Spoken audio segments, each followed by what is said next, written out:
ते दिवसाच्या वेळेला सोलर इलेक्ट्रिसिटी किंवा कोळशाची इलेक्ट्रिसिटी जी आहे ती वापरून ती महाराष्ट्रात इतरत्र ठिकाणून येईल।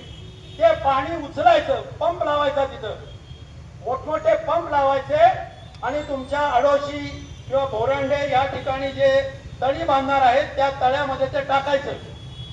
म्हणजे त्याच्यासाठी बाहेरून आणलेली वीज ही वापरायची।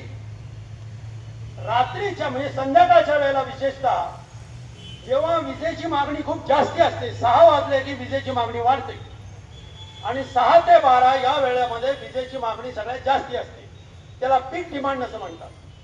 मग त्या वेळेला हे वरती साठवलेलं जे पाणी आहे ते खाली सोडायचं आणि त्याच्यावरती ती टर्बाईनची चक्र फिरवून मग त्याच्यातून संध्याकाळच्या वेळेला वीज निर्मिती करायची आणि ती बाहेर पाठवायची।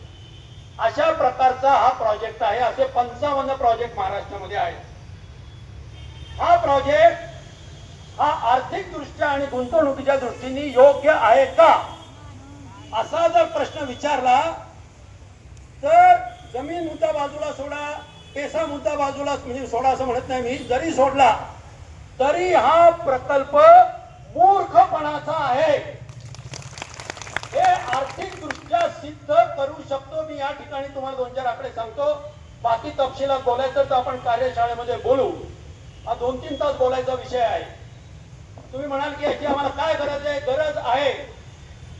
एनरॉन नावाचा एक राक्षस या कोकणामध्ये पहिल्यांदा शरद पवार मुख्यमंत्री असताना आणला गेला।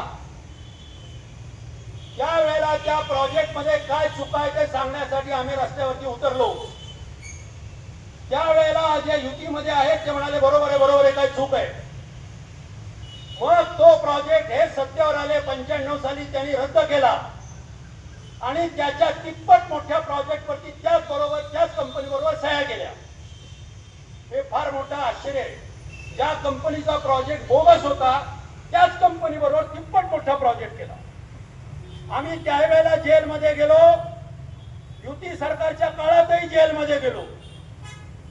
आम्ही हा प्रोजेक्ट चुकीचा कसा आहे हे आकडेवारीनिशी अर्थशास्त्रीय अभ्यासानुसार दाखवून दिलं आणि पुढे सरकार गेलं युतीचं आणि पुन्हा आघाडीचं सरकार आलं। त्यांच्यापर्यंत या वीज मंडळाला आपल्या हजारो कोटी रुपयाचं नुकसान व्हायला लागलं होतं या कंपनीमुळे। अखेर विलासराव देशमुख मुख्यमंत्री होते त्यावेळेला एन.डी. पाटलांच्या नेतृत्वाखाली पुन्हा आम्ही जेलमध्ये गेलो। 9 दिवस रत्नागिरीच्या जेलमध्ये होतो मी स्वतः। त्यावेळेला हा प्रोजेक्ट रद्द करावा लागला आणि ती कंपनी किती फ्रॉड आहे, बोगस आहे, एनरॉन नावाची कंपनी हे अमेरिकेत सुद्धा सिद्ध झालं। हे मी तुम्हाला का सांगतोय? त्या प्रोजेक्टला केलेला विरोध केवळ स्थानिकांच्या मुद्द्यावरती नव्हे तर तो प्रोजेक्ट बिंडोकपणाचा आणि आर्थिक दृष्ट्या चुकीचा आहे आम्ही सिद्ध करून दिलं। त्याच्यामुळे सरकारचा नाईलाज झाला। माझं म्हणणं आहे लढाई 2 हाताने आपल्याला लढावी लागेल। तुम्ही जो लढताय ते बरोबरच आहे, त्याच्यात काही चूक नाहीये, परंतु तेवढ्याने भागणार नाही। हा प्रोजेक्ट चुकीचा अशासाठी आहे, आता मी अगदी 2 मिनिटात सांगतो की आज जगामध्ये दुपारच्या वेळा जी सोलर इलेक्ट्रिसिटी तयार होते म्हणजे भारतात होते, महाराष्ट्रात होते, ती साठवण्याचा प्रश्न आहे। दुपारच्या वेळा ती तयार होते पण त्याची तेवढी मागणी असत नाही, हा प्रश्न आहे, बरोबर आहे। त्याच्यासाठी बॅटऱ्या आता अत्यंत स्वस्त झालेल्या आहेत। म्हणजे मोठमोठे बॅटरी स्टोरेज ज्याला म्हणतात ना, जे कित्येकशे मेगावॅट एवढी इलेक्ट्रिसिटी साठवून ठेवू शकतात, त्याचा आकार या एका बिल्डिंग एवढा, अर्धा बिल्डिंग एवढा असतो। असे बॅटरी स्टोरेजेस हे जगामध्ये आता खूप स्वस्त उपलब्ध आहेत आणि या बॅटरी स्टोरेज जी दुपारच्या वेळेला जास्ती विजेची तयार होते ना, ती या बॅटरी स्टोरेज मध्ये साठवायची आणि संध्याकाळच्या वेळेला त्या बॅटरी स्टोरेज मधून ती द्यायची। असं जर काम केलं तर तुमच्या परिसरातला 1 इंचही जमिनीची गरज नाही, तुमच्या एरियात यायचीच गरज नाही, त्यांना काही संबंधच नाही, कारण ती वीज हायड्रो इलेक्ट्रिसिटी असणारच नाही। ती सोलर इलेक्ट्रिसिटी असेल, सूर्याची सौर ऊर्जा, ती दुपारच्या वेळेत बॅटरीमध्ये साठवली जाईल, संध्याकाळच्या वेळेला पुरवली जाईल। याचा पर युनिटचा खर्च मेगावॅटचा खर्च आणि हा जो पंप स्टोरेज प्रकल्प आहे त्याचा एका मेगावॅटचा किंवा एका आपल्या ग्राहकांच्या भाषेत एका युनिटचा खर्च याची जर तुलना केली, त्याला इन्व्हेस्टमेंट जेवढी लागेल त्याची जर तुलना केली, तर बॅटरी स्टोरेजचा प्रकल्प हा पंप स्टोरेजच्या प्रकल्पापेक्षा जवळजवळ 60% एवढ्या किमतीमध्ये होतो. जर असं असतानाही म्हणजे जो प्रकल्प स्वस्त वीज देऊ शकेल असा पर्याय उपलब्ध आहे, त्याच्यामध्ये कोणाची जमीन घेण्याची गरज नाही, कुठल्याही कोणाच्याही नदीतून पाणी पुरवठा उचलण्याची गरज नाही, कुठला वॉटर रिझर्वायरचं पाणी आता कोयनेतलं पाणी उचलणार आहे, हे फक्त तुमच्या इथे तर काळुरेवर आहे, दुसऱ्या ठिकाणी धरणातले पाणी उचलणार आहे, ते त्या स्थानिक गावांसाठी राखून ठेवलेलं पाणी उचलणार आहे.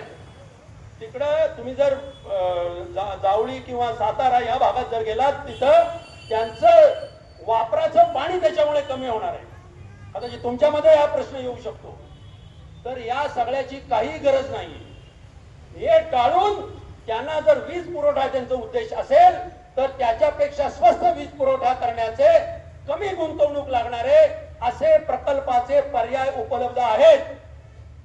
परंतु आपल्या देशाचं सरकार हे अदानी आणि अंबानी यांच्या आदेशातून चालतं. त्याच्यामुळे अदानींनी एखादा कागद टाकला की डोळ्यावरती पट्टी आधीच बांधलेली आहे, धृतराष्ट्रासारखी सही करून टाकायची त्याच्यावर. म्हणून हे मग हे कशा करता चाललंय हे अदानीला कळत नाही का? हे अदानीला कळतं. मग कशा करता चाललंय हे जमिनीसाठी चाललेलं आहे. लक्षात. आता इथं तुमचा प्रश्न आहे जो तुम्ही लढवतो. अदानीला डोंगरातल्या निसर्गरम्य ठिकाणच्या आणि अशा काय म्हणूया आपण अत्यंत की स्पॉट ज्याला म्हणतो भविष्यामध्ये जे ठरणार आहेत, त्या जमिनी त्याच्या हातात पाहिजे आहेत.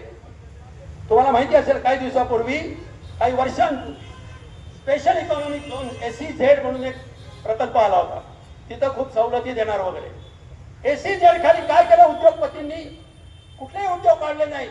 फक्त हजारो एकर जमीन सरकारकडून सरकारच्या मार्फत लोकांची खिशात घातली आणि ते उद्योगपतींच्या खिशात घातले. उद्योग कुठलेच सुरू झाले नाही. हा भाग आहे. तेव्हा ही नवीन प्रकारची जमीनदारी या अदानी आणि अंबानीच्या नावाखाली आणि मुख्यतः अदानीच्या नावाखाली, अदानीच्या उद्योगगृहामध्ये सुरू आहे, त्याचा हा भाग आहे.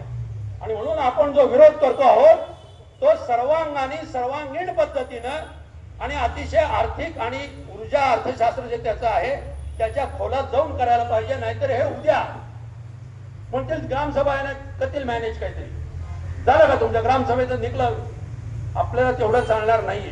त्याच्या पुढे जाऊन आपल्याला सगळ्या अंगाने वेढलं पाहिजे. 360 अंशाने त्यांना घेरलं पाहिजे. बरोबर आहे ना? तुम्ही एका बाजूने फक्त घर दुसऱ्या बाजूने निसटून जातील ते, असं आपल्याला करून चालणार नाही. आणि म्हणून मी आपल्याला अशी विनंती करतो की आपण याच्याबद्दल, ज्याप्रमाणे आम्ही एनरॉनचा प्रश्न लढवला होता 1992 ते 2004 12 वर्ष लढा केला लक्षात, तसाच प्रकारचा लढा कदाचित तुम्ही सगळेजण एवढ्या मोठ्या संख्येने आहात आणि एवढी मोठी राजकीय एकजूट या ठिकाणी दिसते. कदाचित 12 वर्ष लागणार नाही, कदाचित 2 महिनेच पुरतील, 12 महिने पुरतील. म्हणजे अशी खात्री आपली एवढी एकजूट आणि दणका बसला. आणि जंतर मंतरचा जो बसलेला आहे